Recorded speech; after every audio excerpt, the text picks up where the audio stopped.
Second of all, we're all from these communities, these small communities, whether it's central New York or western New York. I'm originally from the Buffalo area, but we all share the same love in being from the central part of New York. It's all us against New York City, usually the way we look at it. As long as you're not from the five boroughs, we're on the other side of it. But I aside from being a professional fighter myself, and when I get ready for my fights, what I do is I head out to Las Vegas. I train with Jeff MayWeather. And he gets me ready, and I've been in the MayWeather Boxing Club for several years now, and I just sit back, and my first couple of times that I went there, I just sat back and I watched, and I saw these world caliber fighters. I mean, these guys are coming in.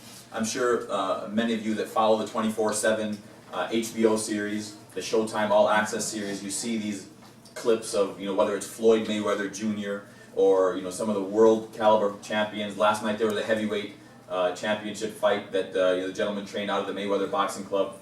So you have these, really the cream of the crop fighters, all training out of one central location. I mean, the most famous club in the world is the MayWeather Boxing Club. It's so hard to kind of fathom that.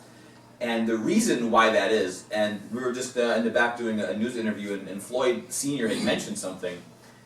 That, he asked him, why is Floyd Jr. for 18 years the most dominant fighter on the planet? There is no fighter in history. Think of how significant this is in the history of boxing that has reigned supreme for 18 years. There's not a sports team that has won 18 championships back to back. There's not a bowler that's won 18 tournaments back to back. I mean, he was the only athlete that's ever done that before. He is the Forbes highest paid athlete 2 years in a row. It looks like this will be his third year in a row. And that's all just a manifestation of his accomplishments. So he asked him, why is that? And the reason why it is, the equation is perfect. He has 3 generations. His whole family are world-class boxers. Floyd Sr. was a very accomplished fighter. He fought Sugar Ray Leonard. He had an injury and he ended up taking over as a full-time coach. But before that, he was slated to be a world champion, fought Sugar Ray Leonard. Next to him, Roger MayWeather was probably the most accomplished of the 3 fighters because he had the longest career. He fought Julio Cesar Chavez, Pernell Whitaker. He captured multiple world championships. They used to call him the Mexican assassin. I hope there's not any Mexicans amongst us today. But he used to just, they used to bring him in on Cinco de Mayo and he used to fight the Mexicans and beat them all. And then there was Jeff MayWeather, who was the IBO lightweight champion of the world. And he fought greats like Oscar de la Hoya, and he went on to train great fighters. So this is Floyd's family. These aren't just names. This is Floyd's family. So when he runs out of the gym because his dad's taking it hard on him, he's going to go to Uncle Roger. What do you think he's going to do?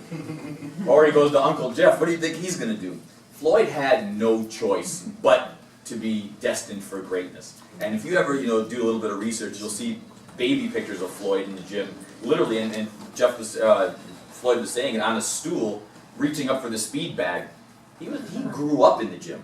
That's why we have, this era will always be remembered as the Floyd Mayweather era. Whether you love him, hate him, despise him, want to see him win, want to see him lose, this is the Floyd Mayweather era. You're going to be talking about Floyd Mayweather Jr. like you do Sugar Ray Robinson, Joe Louis.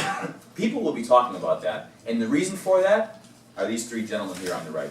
So I said, what more can I do for my area and my community than to bring these names and to let our youth work with them? And that's exactly what we did. Baldwinsville, we had about 70 kids work with Floyd, Roger, and Jeff. In Buffalo, we had about 50 kids come out, and we brought them in from some of the inner city clubs, the police athletic league clubs, and to work with them. We had a great time. What we're hoping to do, God willing, is do this across the country. And this was our first time ever doing it. For the first time ever, all 3 MayWeathers left Las Vegas and they came to Syracuse first.